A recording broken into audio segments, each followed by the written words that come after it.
உலகளாவிய விநியோக சங்கிலியிலிருந்து முழுமையா வெளியே வந்து உங்களுக்கு தேவையான உணவு, குடிநீர், ஏன் உங்க நிலத்துக்கான உரம்னு எல்லாத்தையும் ஒரு கால்பந்து மைதானத்தை விட சின்ன இடத்துல உருவாக்க முடியும்னு சொன்னா நீங்க நம்புவீங்களா?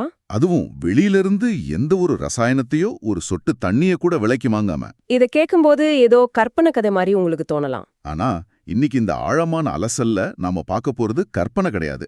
மிக துல்லியமா வடிவமைக்கப்பட்ட, நடைமுறையில நிரூபிக்கப்பட்ட ஒரு வரைபடத்தை பத்தி தான். ஆமா, அந்த வரைபடத்தோட பேரு தான் 1 ஏக்கர் தற்சார்பு வாழ்க்கை திட்டம். இத பத்தி படிக்கிறப்போ எனக்கு பல இடங்கள்ல ஆச்சரியமா இருந்துச்சு. கண்டிப்பா. ஏன்னா விவசாயம்னாலே நூத்துக்கணக்கான ஏக்கர் நிலம் வேணும், நிறைய முதலீடு பண்ணணுங்கிற நம்ம புது புத்திய இந்த மூலக்குறிப்புகள் அப்படியே சுக்குநூறா உடைக்குது. சரியா சொன்னீங்க.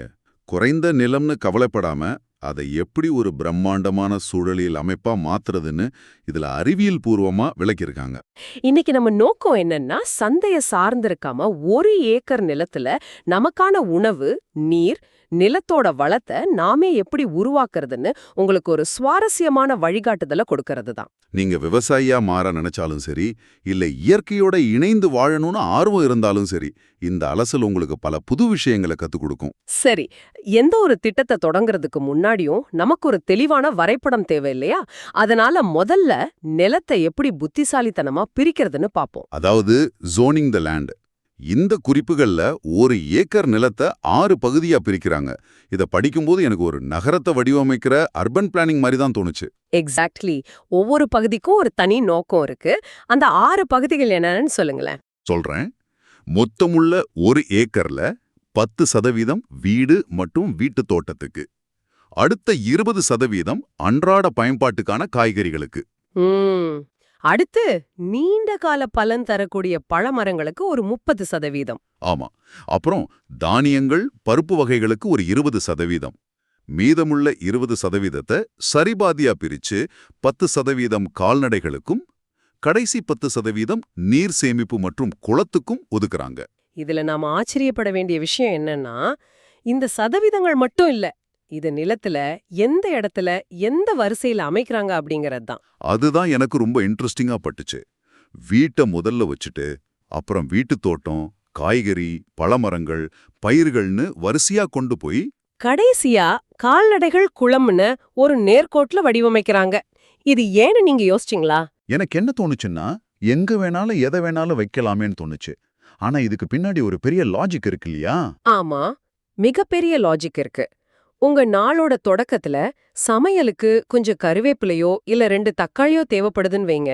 அதுக்காக டெய்லி 1/2 ஏக்கர் தூரம் நடந்து போய் பறிச்சுட்டு வர முடியாது. கரெக்ட். அதனாலதான் தினமும் பராமரிப்பு தேவைப்படுற, அதிக முறை நாம சென்று வரக்கூடிய காய்கறி தோட்டத்தை வீட்டுக்கு பக்கத்திலே வைக்கிறாங்க. இது நம்ம உழைப்பையும் நேரத்தையும் ரொம்பவே மிச்சப்படுத்துது. ஓ, அப்போ அதிக பராமரிப்பு தேவைப்படாத பழமரங்கள், தானியங்கள் எல்லாம் வீட்டை விட்டு தள்ளி நடுப்பகுதியில வருது. ஏன்னா அதுக்கு டெய்லி தண்ணி ஊத்தவோ கவனிக்கவோ தேவையில்லை. சரியா புடிச்சிட்டீங்க. அத்தோடு கால்நடைகளும் குளமும் நிலத்தோட கடைசியில இருக்கிறதுக்கு 2 முக்கியமான காரணங்கள் இருக்கு. என்னது அது? ஒன்னு, கால்நடை பகுதியில வர்ற வாசனையோ ஈக்களோ வீட்டுக்குள்ள வராம காற்று வாக்குல அப்படியே திசை மாறி போயிடும். 2வது, நீர் மேலாண்மை. ஆமால, குளம் எப்பவுமே நிலத்தோட தாழ்வான பகுதியில தான் இருக்கணும். ஆமா, உங்க வீட்டு மேற்கூரையில விழும் மழை நீர், காய்கறி தோட்டம், பழமரங்கள்னு எல்லாத்தையும் நனைச்சிட்டு கடைசியா ஓடி போய் அந்த பண்ணைக்குட்டையில சேரும். ஆட, புவியீர்ப்பு விசையே ஒரு வேலையாளா மாத்துறது ரொம்பவே புத்திசாலித்தனமான டிசைன். நீரை நாம சுமந்த செல்லி தேவையே இல்ல. இதுதான் இதுல உள்ள அர்பன் பிளானிங். சரி, நிலத்தை இப்படி கிடைமட்டமா, அதாவது ஹொரிசாண்டலா பிரிச்சாச்சு. ஆனா 1 ஏக்கர்ல ஒரு குடும்பத்துக்கு தேவையான வருடம் முழுவதுமான உணவு உற்பத்தி செய்ய முடியுமா? எனக்கும் அதே சந்தேகம் வந்துச்சு. குறைந்த இடத்துல அதிக மகசூல் வேணும்னா என்ன பண்றது? அதுக்கான தீர்வு தான் பல்லடுக்கு விவசாயம். நிலத்தை செங்குத்தா, வெர்டிகலா பயன்படுத்துறது. மரங்கள், 3வது அடுக்குல வாழை, பப்பாளி மாதிரி சின்ன செடிகள். 4வது, தரைப்பகுதியில வளரும் கீரைகள், காய்கறிகள். 5வதா இந்த மரங்கள் மேலேயே ஏறி வளரும் பீன்ஸ், பாகற்காய் மாதிரி ஏறு கொடிகள். இப்படி ஒரு பழத்தோட்டத்துல 15லிருந்து 25 மரங்களை ஒரே இடத்துல வைக்கலாம்னு சொல்லியிருக்காங்க. இது சின்ன இடத்துல உற்பத்திய பல மடங்கு அதிகரிக்குது. இங்கதான் விஷயம் ரொம்ப சுவாரஸ்யமா மாறுது. எனக்கு ஒரு பெரிய சந்தேகம். இத்தனை செடிகளையும் மரங்களையும் நெருக்கமா வச்சா காடு மாதிரி அடர்ந்து போய் சூரிய ஒளியே கிடைக்காம போயிடாதா? ரொம்ப ஞாரமான கேள்வி. அதாவது ஒரு அப்பார்ட்மெண்ட்ல பல தளங்கள்ல மக்கள் வாழ்ற மாதிரி இதை சொல்லலாம். ஆனா செடிகளுக்கு வெயில் வேணுமே. சூரிய ஒளி இல்லாம தரைப்பகுதி பயிர்கள் கருகி விடாதா? நாம ஒற்றை பயிரை மட்டுமே பாய்ப்பு பழக்கப்பட்டதால நமக்கு அப்படி தோணுது. ஆனா இந்த அடுக்குமுறை எப்படி இயற்கையோட ஒத்து போகுதுன்னு ஒரு காட்டுக்குள்ள போய் பார்த்தா தெரியும். காட்டுல யாரும் இடைவெளி விட்டு மரங்களை நடுவதில்லையே. ஆமா, ஆனாலும் தரையில உள்ள சின்ன செடியில இருந்து 100 அடி மரம் வரைக்கும் செழிப்பாதான் வளருது. எப்படின்னா இது ஒளிய வடிகட்டுற ஒரு அமைப்பு. ஓ, ஒவ்வொரு தாவரத்துக்கும் ஒவ்வொரு வகையான வெளிச்சம் தேவைப்படுது, அப்படிதானே? கரெக்ட். தென்னை மரத்துக்கு நேரடியான கடுமையான சூரிய ஒளி தேவை. ஆனா அதோட இலைகள் குறைவுங்கிறதால ஒளி அது முழுசா மறைக்காது. ம். அடுத்துள்ள மா, கொய்யா மரங்களுக்கு ஓரளவு ஒளி போதும். அதுங்க ஒளிய கொஞ்சமா வடிகட்டி கீழே அனுப்புது. அதேதான். தரைப்பகுதியில இருக்கிற கீரைக்கும் காய்கறிகளுக்கும் நேரடியா வெயில் அடிச்சா கருகிடும். அதுங்களுக்கு இந்த வடிகட்டப்பட்ட மிதமான ஒளிதான் ரொம்ப நல்லது. ஆஹா, மேல உள்ள அடுக்குகள் ஒளிய பகிர்ந்துக்குது. ஆனா பூமிக்கு அடியில உள்ள வேர்கள் ஒண்ணுக்கொன்னு சண்டை போட்டுக்காதா? தண்ணிக்கு என்ன பண்றது? இங்கதான் இயற்கையோட இன்னொரு மேஜிக் இருக்கு. மரங்களோட வேர்கள் ஆழமா கீழே போகும். ஆனா காய்கறி, கீரைகளோட வேர்கள் மேற்பரப்புல படர்ந்திருக்கும். அதனால கீழேயும் அவற்றுக்குள்ள எந்த போட்டியும் இல்ல. இது நம்ம தமிழ்நாட்டோட பாரம்பரியமான கால்கனி மாடல் மாதிரியே இருக்கு. ஆமா, பெர்மகல்ச்சர்னு சொல்ற சூழலியல் சார்ந்த நிரந்தர வேளாண்மையோடும் இது ரொம்ப நெருக்கமா ஒத்துப்போகுது. இந்த மாடல்ல வருஷம் முழுவதுமான உணவு கிடைச்சிடுது. அரிசி, தக்காளி, கத்தரி, பருப்பு வகைகள், நிலக்கடலைன்னு எல்லாமே பயிரிடலாம். உடம்புக்கு தேவையான கார்போஹைட்ரேட், புரதம், கொழுப்புன்னு ஒரு முழுமையான சரிவிகித உணவு உங்க நிலத்திலேயே கிடைச்சிடுது. சரி, செடி நட்டாச்சு, சாப்பாடு ரெடி. ஆனா உரம், தண்ணி எங்கிருந்து வரும்? வெளியிலிருந்து வாங்கினா அது தற்சார்பில்லையே. அதுக்கு தான் இந்த பண்ணையோட இயந்திரம்னு சொல்லக்கூடிய நீர், கால்நடைகள் மற்றும் கழிவு மேலாண்மை பகுதி வருது. இது ஒரு க்ளோஸ்டு லூப் சிஸ்டம். தண்ணிக்கு பண்ணைக்குட்டை, மழைநீர் சேகரிப்பு, சொட்டு நீர் பாசனம், சமையலறை நீரை மறுசுழற்சி செய்யறதுன்னு குறிப்புகள்ல தெளிவா இருக்கு. ஆனா கால்நடைகள் 1-2 பசுக்கள் பால் மற்றும் உரத்துக்காக, 10-20 கோழிகள் முட்டைக்காக, தேவைப்பட்டா ஆடுகள். நான் இந்த பசுக்களை வெறும் விலங்குகளா பார்க்கல. இந்த பண்ணையோட பவர் பிளான்ட் இல்லனா உர தொழிற்சாலைன்னு தான் சொல்லுவேன். 100க்கு 100 உண்மை.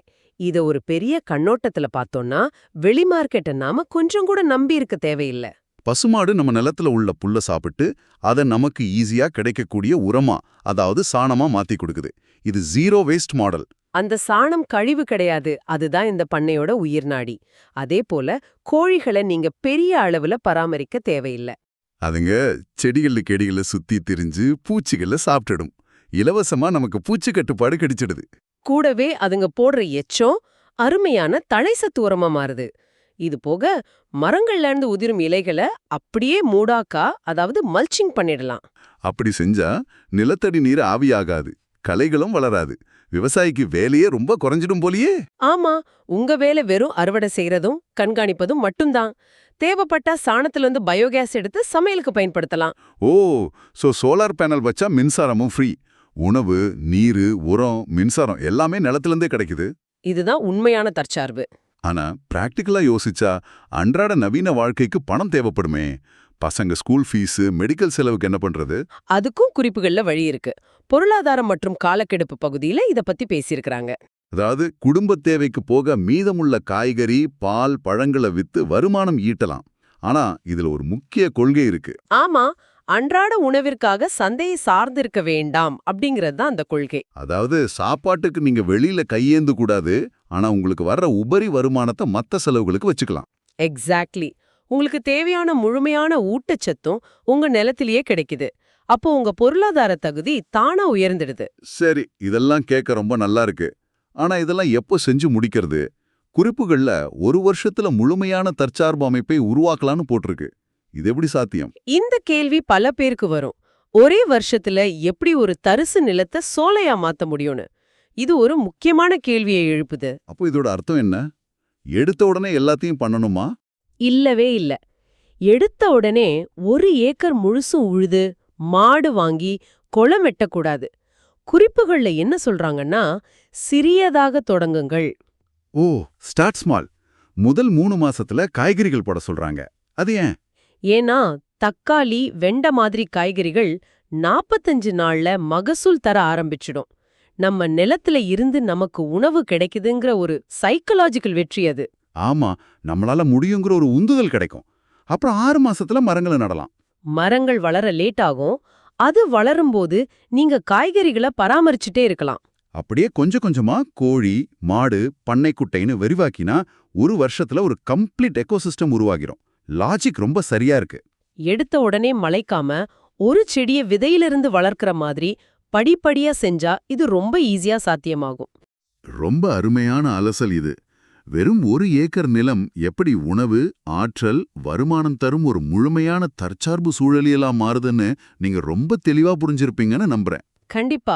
இது வெறும் விவசாயம் இல்ல, இது ஒரு வாழ்வியல் முறை. உங்ககிட்ட 1 ஏக்கர் நிலம் இருக்கோ இல்ல வீட்டின் பின்புறம் ஒரு சின்ன கொல்லைப்புறம் மட்டுமே இருந்தாலும் சரி, இந்த பூஜ்ய கழிவு, பல்லடுக்கு விவசாயம் போன்ற கொள்கைகளை உங்க வாழ்க்கையிலயும் எப்படி பயன்படுத்தலாம்னு நீங்க சிந்திச்சு பாருங்க. ஒரு சின்ன மாடி தோட்டத்துல கூட இந்த முறைகளை நாம முயற்சி பண்ணலாம். இறுதியா இந்த அலசலை நாம ஒரு ஆழமான கேள்வியோட முடிப்போம். வெறும் 1 ஏக்கர் நிலம் ஒரு குடும்பத்தோட முழுமையான அன்றாட தேவைகளை பூர்த்தி செய்து உலகளாவிய விநியோகச் சங்கிலியிலிருந்து அவங்கள முழுமையா விடுவிக்க முடியும்னா, நல்லபடியா வாழ நமக்கு உண்மையிலே எவ்வளவு இடம்தான் தேவைப்படுது. ஆமா, நவீன உலகத்துல சுதந்திரம் அப்படிங்கறதோட உண்மையான அர்த்தத்தை இந்த கால்கனி மற்றும் தற்சார்பு மாடல் மாத்தி அமைக்குதா? நீங்களே சிந்தித்து பாருங்கள்.